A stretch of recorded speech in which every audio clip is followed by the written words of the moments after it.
Bienvenue dans Drôle d'endroit pour une rencontre. Ravi de vous retrouver. C'est ici, dans cet écrin magnifique, celui du Petit Palais, que j'ai donné rendez-vous à Jean d'Ormesson.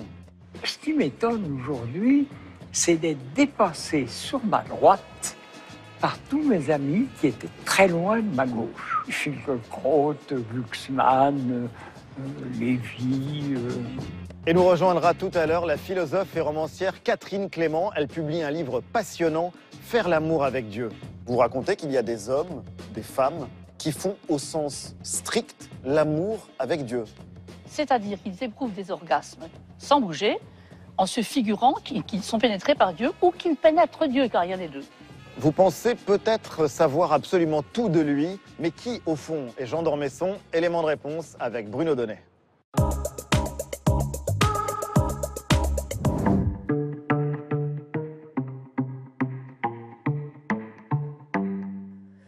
Alors, avant de rencontrer l'ultra populaire, que dis-je, l'iconique Jean d'Ormesson, séducteur, pétillant, intelligent. remettons, si vous le voulez bien, les choses à l'endroit. Car bien avant de devenir un monument du consensus, Jean d'Ormesson a eu un petit problème. J'ai été jeune, vous savez.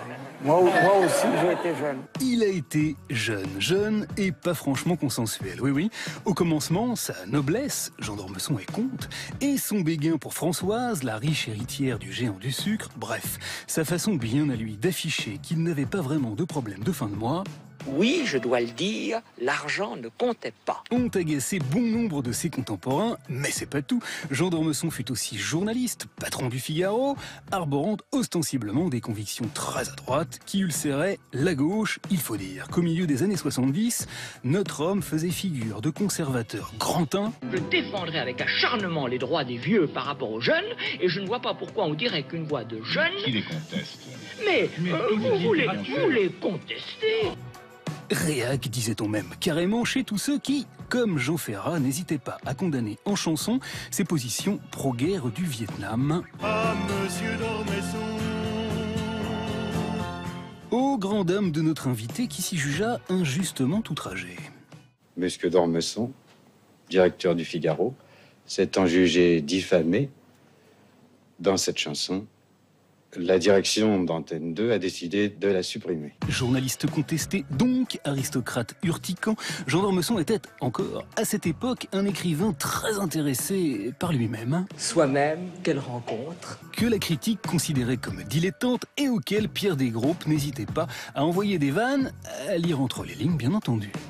Vous dites aussi, page 17, l'expression d'imbécile heureux m'a toujours paru extraordinairement satisfaisante pour l'esprit. Voilà. Et puis, Jean d'Ormesson a rencontré le succès, la consécration littéraire avec la gloire de l'Empire. Il est entré à l'Académie française à 48 ans, un record de précocité, et il est devenu cool, car il a commencé à rajeunir. J'étais plus vieux il y a quelques années qu'aujourd'hui. En 1980, c'est lui qui a permis à Marguerite Yourcenar de devenir la toute première femme académicienne. Rien dans le règlement n'interdisait l'entrée d'une femme. Mais il y avait pire que le règlement. Il y avait 350 ans de tradition sans femme. Mais surtout, il a pris beaucoup de recul sur le monde et sur lui-même. Pour la modestie, je ne crains personne. Après plus de 60 ans d'engagement et 42 romans, celui que l'on appelle officiellement Jean d'O séduit donc toute la galaxie de Mélenchon à Sarkozy. Son nom est même tatoué sur l'épaule la plus Julien Doré de toute la pop française. C'est énorme, Une manière peut-être d'accéder à l'éternité et de dissiper les grandes angoisses de postérité. Il n'est pas impossible que dans 20 ans, plus personne ne se souvienne de moi. C'est une angoisse très grande, vous savez. Quitte à buste, ce jeune homme de 91 ans qui réussit la gageure de faire plus fort que Dorian Gray, puisqu'alors que son portrait vieillit, c'est lui qui rajeunit. Exactement. Excusez-nous beaucoup.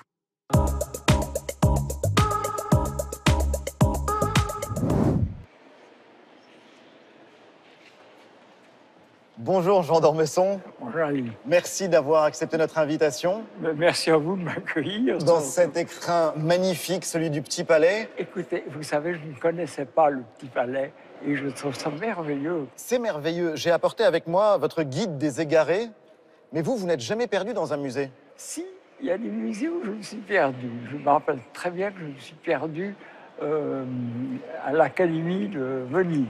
Trop d'œuvres, pro de beauté? Quand je vais dans un musée, en général, je vais voir une demi-douzaine de tableaux. Et puis je m'en vais. Parce que sans ça, on devient fou. Dans ce vestibule, il y a deux peintures qui résonnent avec des textes que vous avez écrits. L'une qui est consacrée à la matière et l'autre à la pensée. Elles sont au-dessus de C'est nous. merveilleux. Avant que nous démarrions, vous êtes plutôt matérialiste ou idéaliste?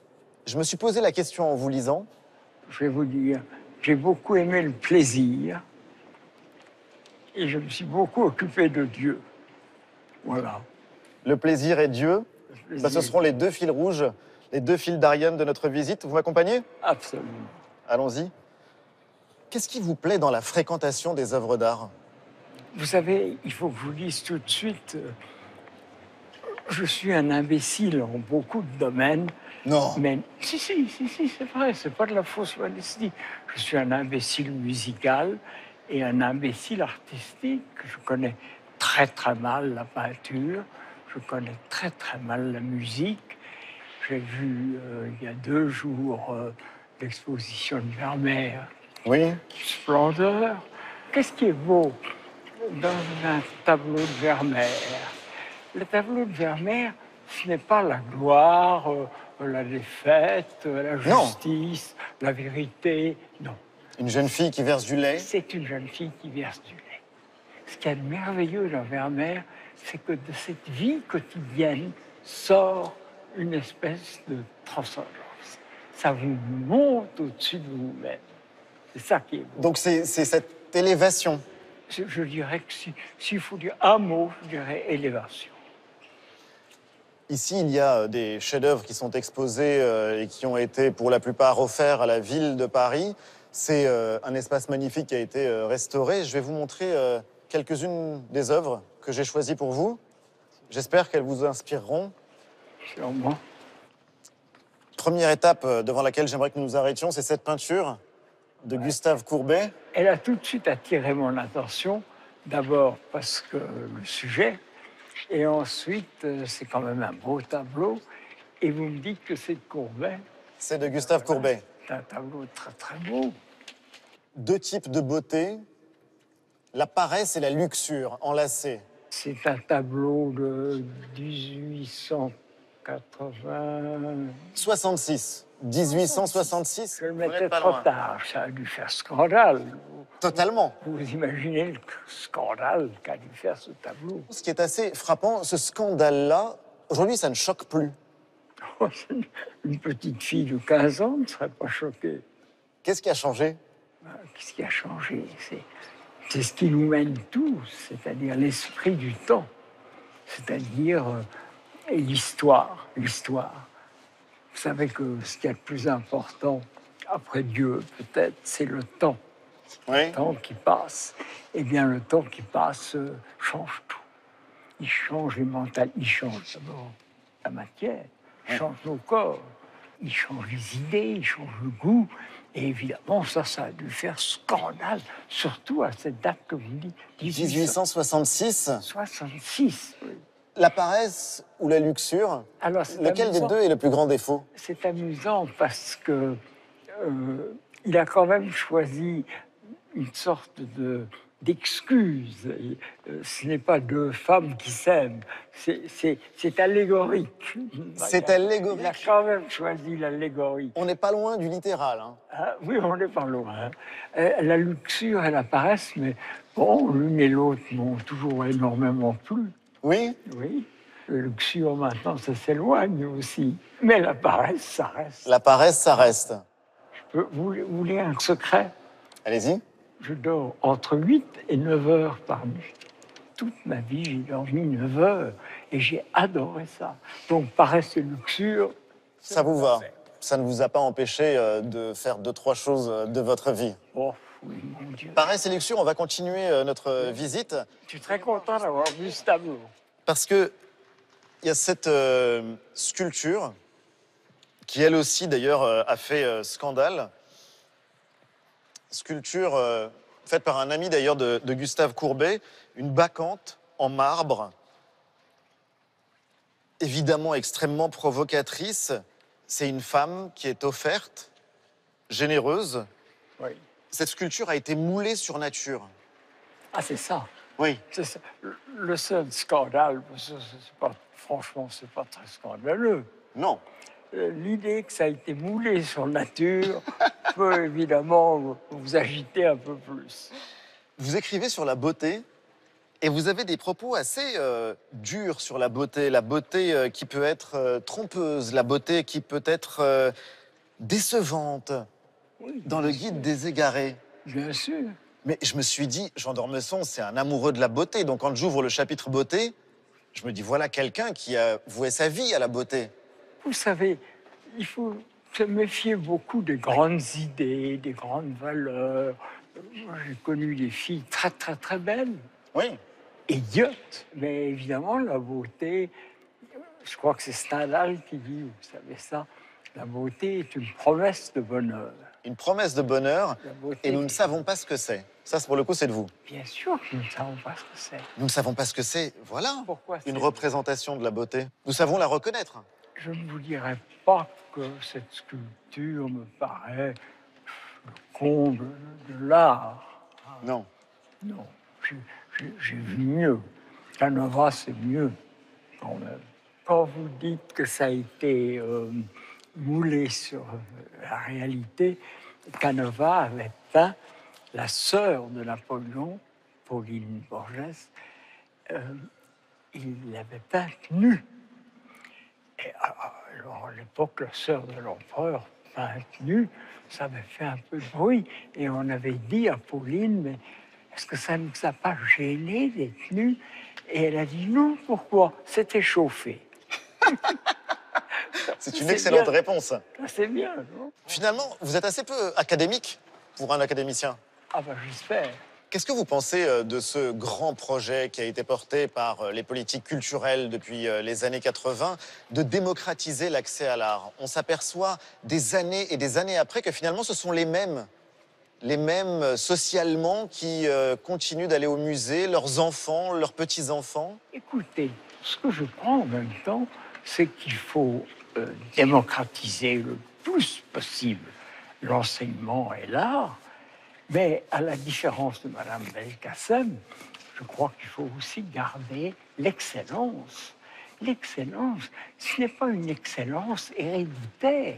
Il faut pouvoir mettre l'excellence à la disposition de tous. Et vous avez le sentiment, bon, vous avez cité son nom, que la ministre de l'Éducation nationale a abandonné cette exigence-là, ou cette idée-là. Mais ce qui est vrai, c'est que quand j'étais jeune, l'école française était la meilleure du monde. Oui. C'était le meilleur du monde. Il y avait des garçons et des filles qui partaient pour l'Amérique. C'était les plus nuls des familles riches, parce qu'on ne savait pas quoi en faire, on les envoyait en Amérique. Maintenant, c'est les plus brillants qui partent. Puisqu'on a parlé de beauté, il y a aussi un thème qui vous tient à cœur, puisque vous avez beaucoup écrit sur le mystère, sur quelque chose qui relèverait de la spiritualité. On ne sait pas si c'est exactement de la religion, mais on croise quand même souvent des références religieuses chez Bien vous. sûr. Regardez ce tableau de Gustave Doré. C'est Gustave Doré. C'est ça Gustave m'amuse, Doré. comme ça. J'aime beaucoup Gustave Doré. Et qu'est-ce que c'est la lumière qui vient nous sauver de la douleur, de la mort même, de la souffrance? Bien sûr, c'est le Christ. Oui? Oui. Vous dites ça comme si c'était une évidence. Vous ne doutez pas. Ah, vous savez, je peux aussi vous chanter. Il n'est pas de sauveur suprême, ni Dieu, ni César, ni tyran. Très bien, c'est très beau. Mais les deux en vous. J'ai été toujours déchiré entre la réaction et la révolution. Et les deux m'ont toujours paru très, très, très excitants. Ben, c'est une magnifique transition que vous venez de faire, Jean d'Ormesson. Tout à l'heure, Catherine Clément viendra nous rejoindre. On parlera avec elle également de religion. Mais pour l'heure, avant de prolonger notre visite, le Petit Palais, drôle d'endroit pour une rencontre, c'est signé Alexandre Guetta.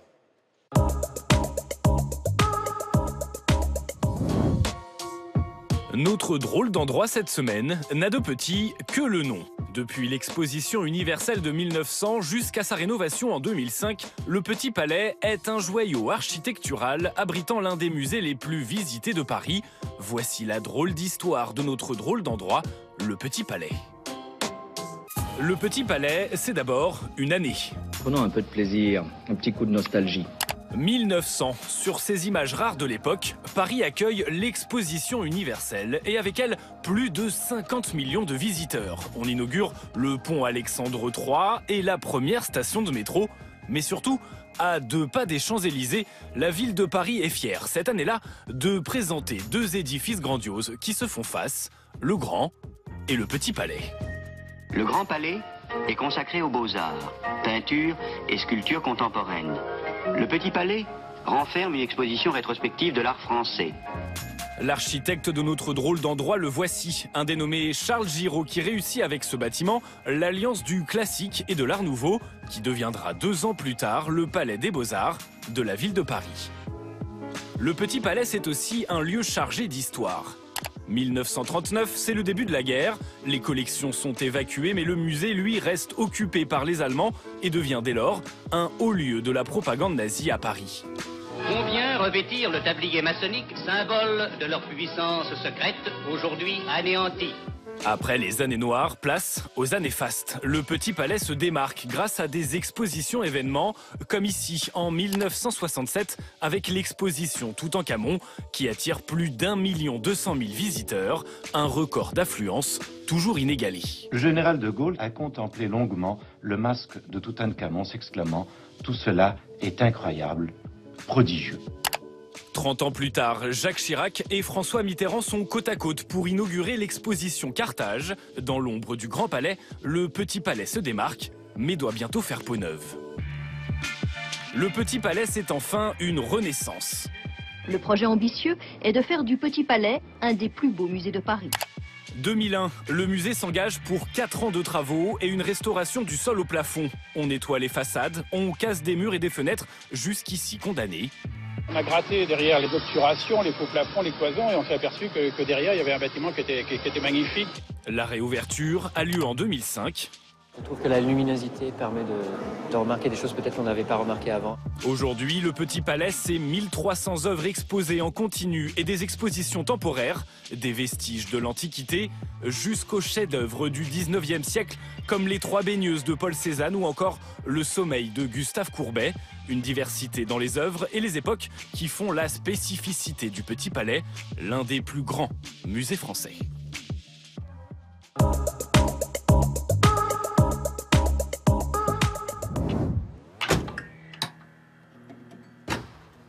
Que lisez-vous, Jean d'Ormesson?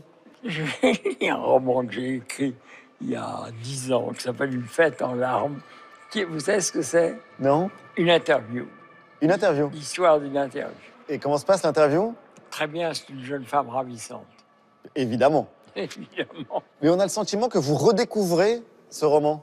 Ah, mais comment je le lis, comme si je ne l'avais jamais écrit. Et alors, c'est pas mal? Mais c'est très bien. C'est très bien. Évidemment. C'est très bien, c'est très bien. Qu'est-ce que c'est du Dormesson? Votre art du roman, le Dormesson, si on devait le caractériser. Si je voulais l'actualiser d'un mot, ce que j'ai essayé de faire. Essayer. C'est de ne pas faire ennuyeux. C'est de ne pas faire ennuyeux. Vous arrivez à définir le style d'Ormesson. En revanche, il est très difficile de définir Jean d'Ormesson. Ah oui, très difficile. Même vos amis les plus proches, comme Marc Fumaroli de l'Académie, lui aussi dit finalement, vous parlez souvent de vous, de votre histoire, de vos expériences, sans jamais vous raconter. Oui, vous savez qu'il y a 2 façons de ne rien dire de soi. La première, c'est une bonne méthode que j'envisage d'adopter peut-être un peu tard dans ma vie, c'est de se taire.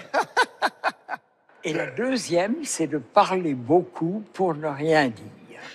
Et moi, j'ai beaucoup fait ça, comme les hommes politiques d'ailleurs, qui parlent pour ne rien dire. Oui, c'est sûr. On va y venir justement, parce que du coup, certains essayent de vous définir. Le dernier à s'y être essayé, je ne sais pas si vous le portez dans votre cœur, mais c'est le président de la République qui vous décorait il n'y a pas si longtemps. Écoutez, je ne sais pas si je porte sa politique dans mon cœur. La réponse est probablement non. Non. Et même certainement non. Et même avec assez de force, non. Mais c'est un homme délicieux, charmant, très agréable. Dommage qu'il ait fait de la politique. Et il a fait un petit discours merveilleux. Oui. Alors voilà ce qu'il dit dans ce discours. C'est un discours qui est une apologie de Jean d'Ormesson. Il dit « Il est irritant et pétillant à la fois. Il a l'œil qui pétille et c'est charmant. » Bon, il a le sens de l'observation. « Il est transgressif, sans nostalgie aristo. Mais il a toujours été très à droite et reste un orléaniste. » Être orléaniste, pour moi, c'est presque une injure. Alors, au boulot, définition, qu'est-ce qu'un orléaniste? Je suis tout sauf orléaniste. Je comprends très bien qu'on soit monarchiste, je comprends très bien qu'on soit républicain, je comprends très bien qu'on soit révolutionnaire, mais orléaniste, non. C'est-à-dire à la fois libéral et attaché à la monarchie. Bon, ça c'est historiquement. Pour parler comme aujourd'hui, je ne suis pas centriste. Vous n'êtes pas centriste? Ah non. Pourquoi pas? Parce que je trouve ça dégoûtant d'être centriste. Donc vous êtes à droite? Oui, je suis à droite, mais... C'est pourtant votre droite aujourd'hui qui l'a emporté dans les esprits et dans les têtes, vous pensez ou pas? La droite d'aujourd'hui, on dit que la société française s'est droitisée. Alors, évidemment qu'elle s'est droitisée. Le monde entier s'est droitisé. Quand on pense que l'Amérique a élu Trump, la France entière s'est droitisée. Le Parti socialiste s'est droitisé. Mais est-ce que c'est votre Hollande droite? s'est droitisé. Est-ce que c'est votre droite? Celle qui sort... Celle qui domine aujourd'hui. Mais pas du tout. Ce qui m'étonne aujourd'hui, c'est d'être dépassé sur ma droite par tous mes amis qui étaient très loin de ma gauche. Oui, ce qui est un paradoxe. Oui, Finkielkraut, Glucksmann, Lévy, tout à coup... Pendant des décennies, ils étaient à votre gauche et ils se retrouvent à votre droite. Ah oui, ils sont à ma droite. On me dit, vous avez changé, vous êtes devenu beaucoup plus à gauche. Je n'ai pas changé du tout. C'est eux qui ont changé. Ils étaient beaucoup plus à gauche et ils sont maintenant tous à droite. Quand j'étais jeune, il n'y avait pas de droite. Ça n'existait pas. Il n'y avait pas de droite. Tous les il y avait De Gaulle, naturellement. Est-ce qu'on peut dire que De Gaulle était à droite? Il était où? Tout le monde s'en réclame aujourd'hui. Tout le monde s'en réclame. Être gaulliste est devenu un mot que tout le monde revendique. Bien comme moi, que tous les intellectuels, toute l'intelligentsia était à gauche. Il n'y avait pas des intellectuels de gauche. Les intellectuels étaient à gauche, tous. Il n'y avait pas d'intellectuels de droite. Ça n'existait pas? Il y avait quelques farfelus. Et aujourd'hui? Aujourd'hui, il est presque impossible de ne pas être un intellectuel de droite. Mais c'est une époque où il y avait des convictions peut-être très fortes, des certitudes, voire des croyances en politique, des croyances idéologiques. Aujourd'hui, vous diriez qu'on vit dans une société d'égarés? Vous avez tout à fait raison. Il y avait des gens qui avaient des croyances très très fortes, les catholiques d'abord, et ensuite des gens que j'admirais beaucoup, que j'ai beaucoup aimés. C'était les communistes. Les communistes, c'était quand même une foi. Elle était mauvaise. Elle était mauvaise. Mais c'était quand même une grande chose. Vous savez, Mitterrand a prononcé un discours en Allemagne où il parlait de l'armée allemande.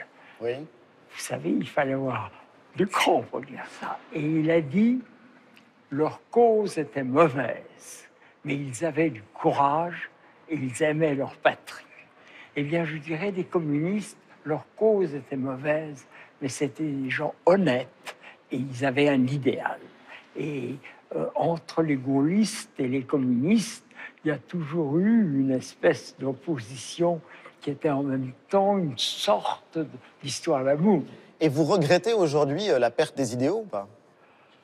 On ne peut même pas les regretter, ça n'a plus de sens. Vous savez, quand j'entends des gens de droite ou de gauche parler de nos références, de nos valeurs, les valeurs, vous savez... Essayons de nous débrouiller comme nous pouvons le mieux possible, sans grande formule. Essayons. Vous écrivez en ce moment? Oui. Oui? Je peux vous demander ce que vous écrivez? Alors, écoutez, je vais vous dire, je ne fais plus que ça. Parce que longtemps, j'ai été un écrivain du dimanche. J'ai été au Figaro, j'ai été à l'UNESCO. Et donc, j'écrivais, j'étais honnête, je n'écrivais pas mes livres au bureau, et j'écrivais le samedi soir et le dimanche. Et puis, quand j'ai quitté le Figaro et l'UNESCO, j'ai réorganisé mes journées. Je travaille maintenant le matin et je travaille 6 heures par jour maintenant. Je ne fais plus que ça et j'ai écrit un tout petit livre qui s'appelle Le Guide des égarés, qui a à peine 100 pages. Formidable livre. Et là, je suis lancé dans un livre qui aura 4, 5, peut-être 600 pages, qui sera un très très gros livre et qui paraîtra dans un an. Qui parlera de? Alors, c'est déjà difficile, mon cher Ali, de parler des livres passés. Parler des livres à venir, c'est impossible. Le livre, c'est comme une espèce de grand ballon, tu vois, avec de l'oxygène dedans. Et chaque fois que vous en parlez, vous donnez un coup d'épingle dedans. Alors, on ne peut pas parler. C'est un livre très différent des autres parce que ce sera une sorte de bande dessinée sans dessin. Ça sera un roman pas mal. Avec énormément d'aventure. Voilà. Quelque chose qui vous ressemble. Jean d'Ormesson, place à votre drôle de rencontre maintenant. Catherine Clément, c'est quelqu'un que vous connaissez, c'est un esprit libre, philosophe, écrivain. Elle publie Faire l'amour avec Dieu. Elle va venir nous rejoindre, mais juste avant de la retrouver, figurez-vous que nous avons décidé de vous marier. Jean d'Ormesson, Catherine Clément, marions-les, c'est signé Bruno Donnet.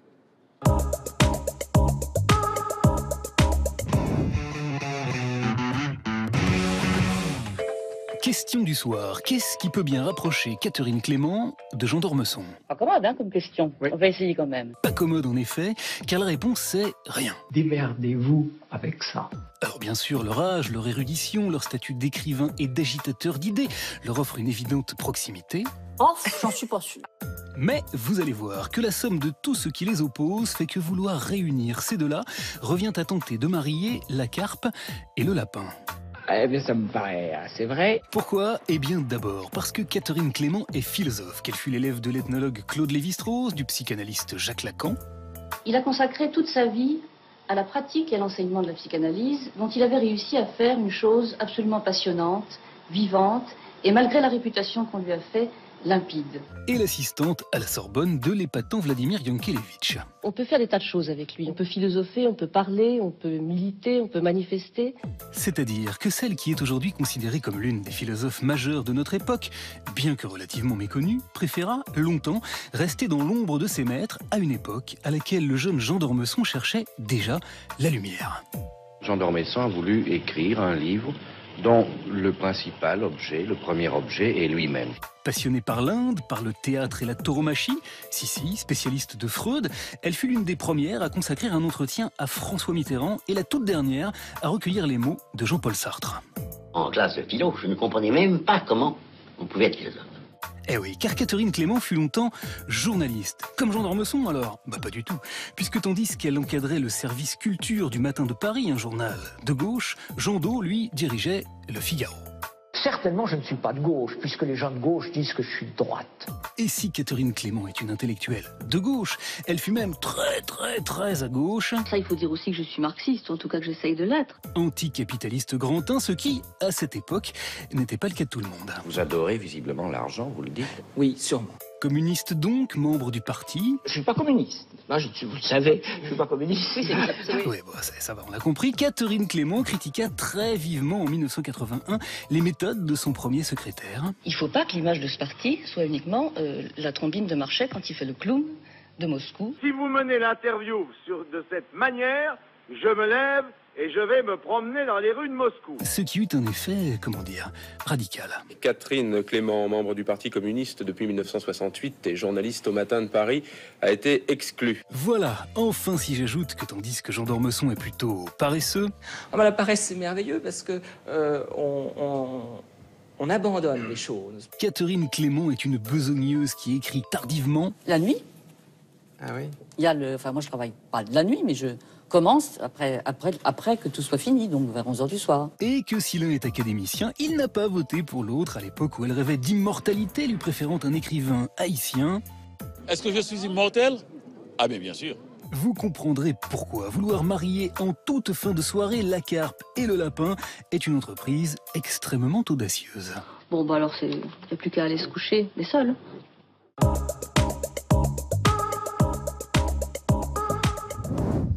Bonjour Catherine Clément.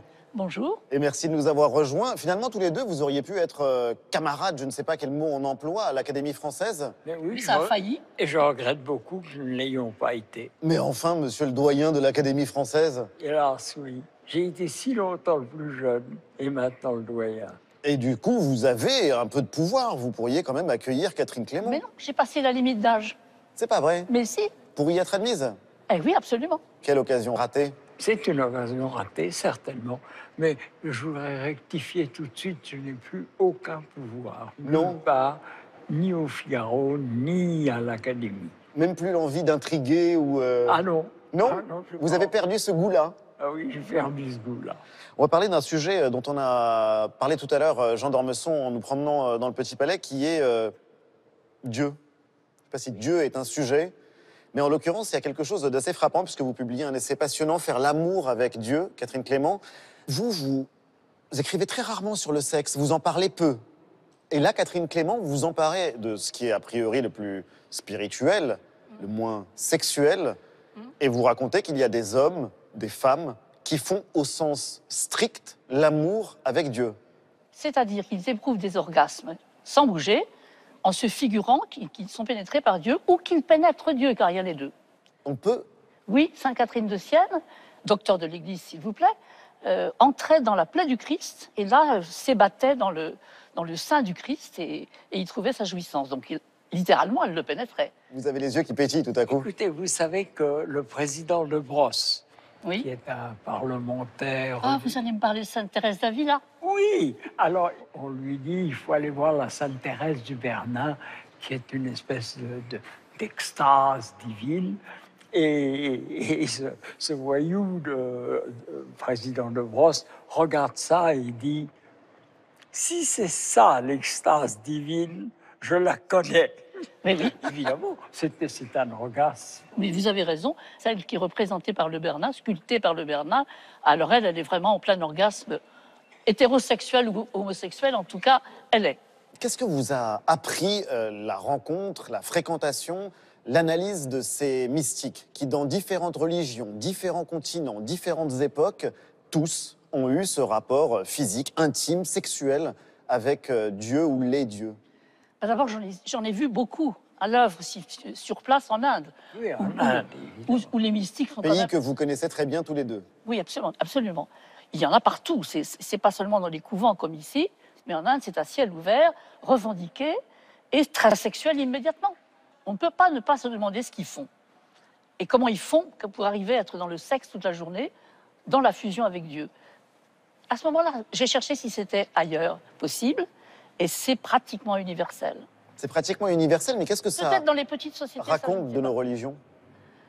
Ah ça, ceux qui font ça sont toujours des hors-la-loi quand même. Hein. Ils se mettent hors normes. Un peu à l'écart? Oui, c'est-à-dire qu'il y a eu beaucoup de saints mystiques qui ont été persécutés par l'Inquisition. D'autres qui sont quand même mis à l'écart des villages quand ils font... Bon, Ramakrishna, pour échapper à ça, quand il était enfant, il avait eu des extases. Il s'était habillé en fille. Et personne ne savait que c'était une fille. Il était transgenre, spontané. Après ça, il lui est arrivé toutes sortes d'autres choses, mais enfin... Des aventures formidables. Vous connaissez Ramakrishna? Moi, pas aussi bien que Catherine. Mais ce grand mystique du Bengale, au 19e siècle, a vu Dieu. Je n'ose toujours pas le dire, Catherine Clément, mais... Postait dans le vagin d'une chienne. Pourquoi est-ce que vous n'osez pas le dire? Je ne sais pas. C'est quand même... Pourquoi est-ce que vous n'osez pas le dire? Demandez-vous ce qui vous retient. C'est une très très bonne question, mais ce n'est pas ici ma thérapie, mais un essai de compréhension de Ramakrishna. Comment a-t-il pu voir Dieu dans le vagin d'une chienne? En plein coït, c'est-à-dire qu'il a eu une vision du rapport sexuel entre un chien et une chienne, qui est en effet assez particulier, assez long, et il a vu, là, Dieu posté dans le vagin de la chienne. C'est une vision.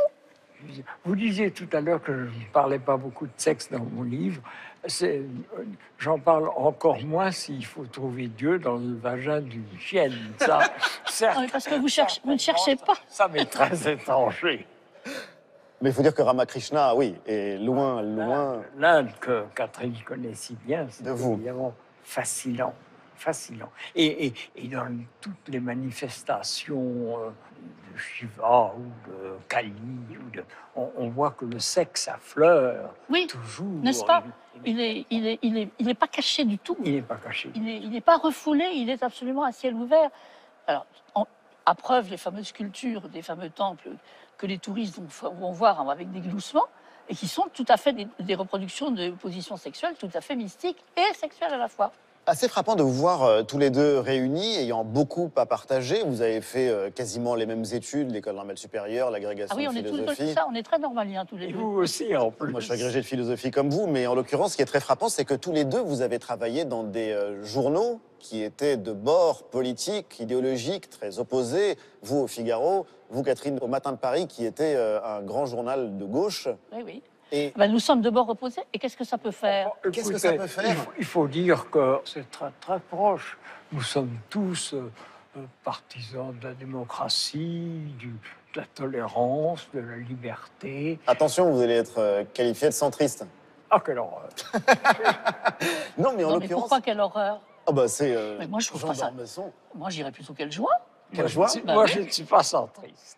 Ben, ça, vous avez tort. Je veux bien être social-démocrate Vous faites la différence, hein? ou de droite.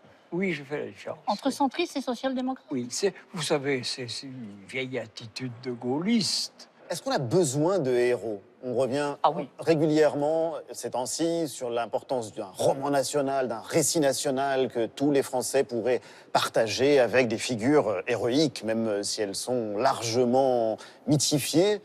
On a besoin de héros. Évidemment, De Gaulle était un héros, Maurice Herzog était un héros, un grand médecin était un héros. Et vous partagez le diagnostic, Catherine Clément? Je ne choisirais pas forcément les mêmes, mais oui, je pense qu'on a besoin de héros. Je dirais Jean Moulin, comme De Gaulle, était un héros. Et il y en a plein d'autres. Il y en a sûrement, en ce moment, sous nos yeux, qu'on ne voit pas. Très récemment, François Fillon a cité Jeanne d'Arc. C'est très curieux que dans notre époque, on sait évidemment que c'est une référence du Front National depuis longtemps.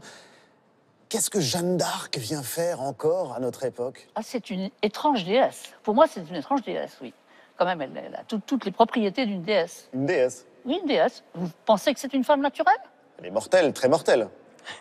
Mortelle, oui, mais demi-déesse, voilà. Demi-déesse?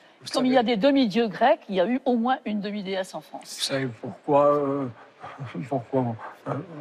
Jeanne d'Arc est à la mode? C'est parce que, comme on disait tout à l'heure, la France s'est droitisée. La France est droitisée. L'extrême gauche, maintenant, est ultra-patriotique. Je suis sûr que Mélenchon est un grand patriote. N'abîmez pas Jeanne d'Arc comme ça, parce que N'abîmez pas Jeanne d'Arc et Dieu joue le rôle de héros. Non, Dieu joue le rôle d'aimant, c'est pas tout à fait la même chose. Je vais vous dire sur Dieu, je crois que la formule que j'aime le plus, c'est une formule juive, je crois. C'est une formule de deux rabbins qui discutent entre eux.